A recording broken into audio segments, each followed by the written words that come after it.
جانتے ہو اللہ پر توکل کے بعد ہونے والے معجزے حقیقت ہوتے ہیں، معجزے وقوع پذیر ہوتے ہیں۔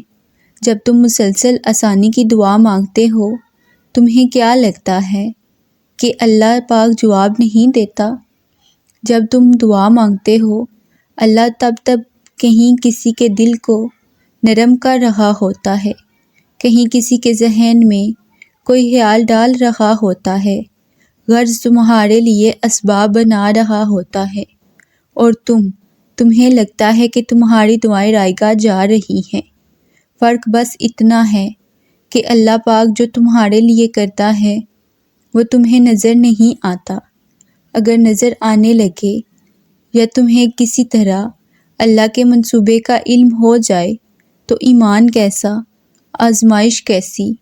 بس توکل کی راہ پر چلتے رہو، کیونکہ یہ راہ بہت خوبصورت ہے، کیونکہ اس میں تمہارے ساتھ تمہارا رب ہے۔ بعض دعائیں اتنی شدت سے مانگی جاتی ہیں کہ لگتا ہے پوری کائنات نہ ہوئی تو سانسیں اکڑ جائیں گی، کیونکہ کچھ دعائیں ہماری زندگی سے جڑی ہوتی ہیں۔ غم شدت پکڑ جائیں تو آنکھیں خود بخود آسمان کی جانب اٹھنے لگتی ہیں۔ تم یہاں ہو کیونکہ اللہ پاک تمہیں یہاں لانا چاہتا تھا۔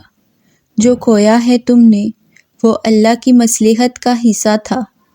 تم اللہ سے اسے دوبارہ مانگ رہے ہو کیونکہ اللہ نے تمہیں دعا کا راستہ دکھایا ہے اور تمہارا دل دعا کی جانب موڑ دیا ہے۔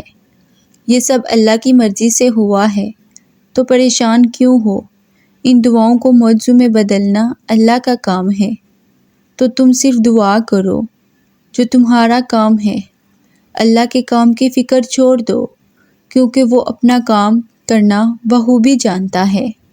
جب ہم اللہ کی رضا میں راضی ہوتے ہیں نا، تب اللہ پوری کائنات کو ہمیں راضی کرنے میں لگا دیتا ہے۔ اس لیے چھوڑ دیں سوچنا، پریشان ہونا۔ معاملات آپ کی دسترس سے باہر ہیں نا، اللہ کے لیے تو کچھ بھی مشکل نہیں۔